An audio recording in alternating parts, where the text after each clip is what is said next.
Leader Nigel Farage, welcome back to the programme. Do you agree with Mr. Trump's decision to bar Syrian refugees indefinitely from entering the United States? I agree with the concept called democracy, a point that appears to be missed by almost all commentators, and especially, can I say, by the BBC. He was elected. He was elected to get tough. He was elected to say he would do everything within his power to protect America from infiltration by ISIS terrorists. Now, you know, there are 7 countries on that list. He's entitled to do this. He was voted in on this ticket. I didn't ask you if he was entitled. That's not my point of contention. I asked you if you agreed with it. Well, I do, because I think that if you just look at what is happening in France and Germany, if you look at Mrs. Merkel's policy on this, which was to allow anybody in virtually from anywhere, look what it's led to. But you said in 2013, there's a responsibility on all of us in the free West to try and help some of those people fleeing Syria, literally in fear of their lives. Well, that's right. The Christian community in many of those countries has virtually now been... It's almost too late, because most of them have now been wiped out. But I did make the point that if you're looking for a genuine definition of a refugee, all right, we go all the way back to 1951, it is somebody who is in direct fear of persecution all their life because of their race, religion, But you didn't beliefs. talk about only Christians. And in January 2014, you then said, I seem to recall that it was UKIP who started the debate on allowing Syrian refugees. You seem to be in favour of allowing proper refugees into this country. If they can be defined. But now you support Mr. Trump, who won't let any in. Well, Mr. Trump is running American policy, not British policy. And again, I think we need to distinguish between these two things. I mean, frankly, since I made those comments, we had the Merkel madness, all right? And I think that Trump's policy, in many ways, has been shaped by what Mrs. Merkel did. He is fully entitled to do this. And as far as we're concerned, in this country, yes, I would like to see extreme vetting. Since 9/11, and including 9/11, can you name any terrorist event in the United States that it's involved refugees who've been allowed into the country? No, in fact, the terrorist events that have happened in America have been US citizens who've been radicalised whilst in America. Not refugees? No. But when you've got a problem already, why on earth would you wish to add to it? And I would remind you that of the 8 people that committed those atrocities in Paris, 5 of them had got into Europe posing as refugees. So, yes. so there is an issue here. There is, but perhaps not for America, because America has the most rigorous and lengthy refugee screening process in the world, especially for Syrians. You have to register with the UN Agency for Refugees. That agency then recommends certain names to America. They then have to go through biometric screening, database screening, intelligence screenings, including 4 separate intelligence agencies screen you. Each one not allowed to talk to the other. Only one, if one comes out against you, you don't get in. Indeed, you're banned for life. How more rigorous would you want it to be? It's much more rigorous than we are, or the rest of Europe is. So what's the need for a ban? This is why we have elections, Andrew.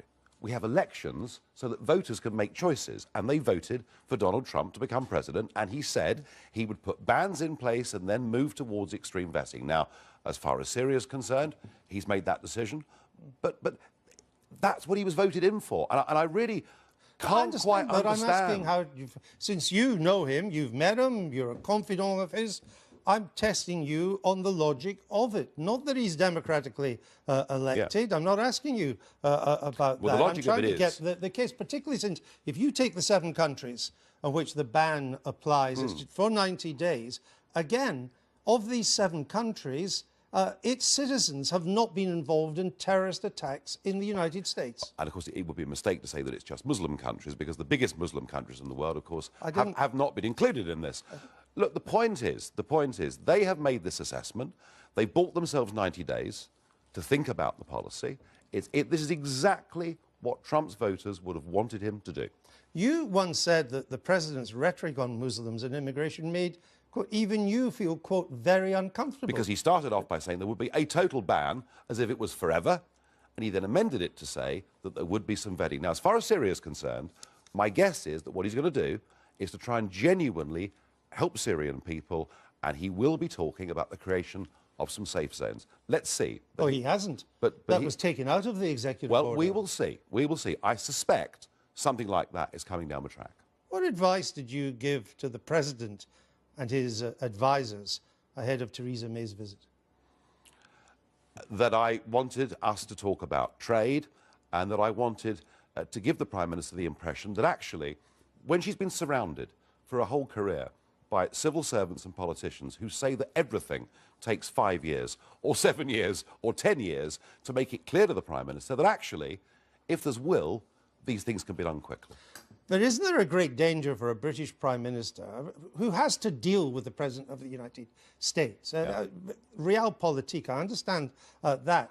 But to ally herself so closely with such an unpredictable, such a controversial president, banning Muslims in certain ways and refugees, building a wall with Mexico, threatening trade wars with other countries, thinking of ending sanctions against Russia? I'm really missing something here. What is controversial about defending the Mexican border? I mean, Bill Clinton spoke in very tough terms about this. George Bush built 600 miles of fence, and because it's Trump, there's uproar. I find this extraordinary. So you think there's no risks for a British Prime Minister in being the best friend of this particular I think there is president? absolutely no risk in putting together a trade deal, and there is absolutely no risk in her being the bridge between America and the rest of NATO to say to NATO members, if you don't pay your 2%, he's serious. So no, on those things, there's no risk at all.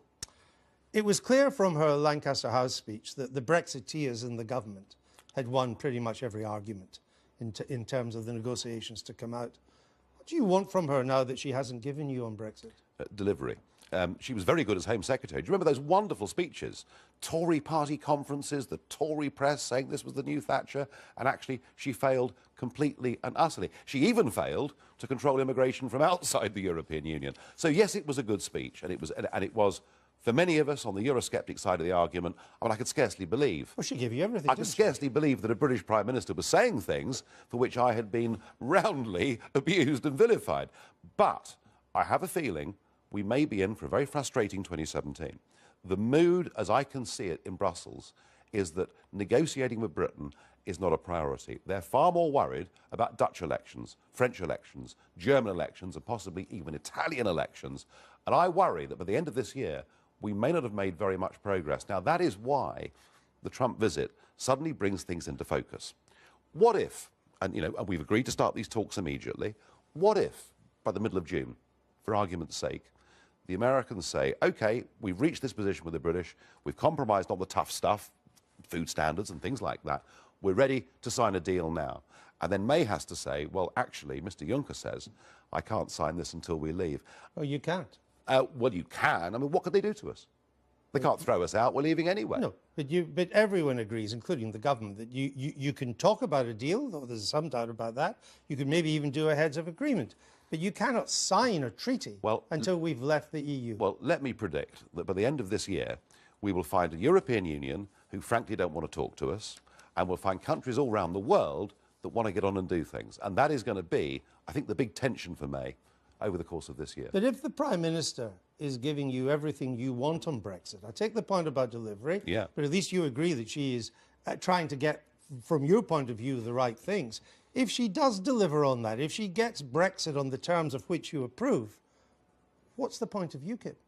Oh, you could argue that about any political party. Parties are formed, and if we've achieved, the goal that we set out to achieve, there are right now out there 4 million people who are absolute UKIP loyalists. They are delighted that by voting UKIP, we got a referendum. They'll be even happier if they see us leave the European Union.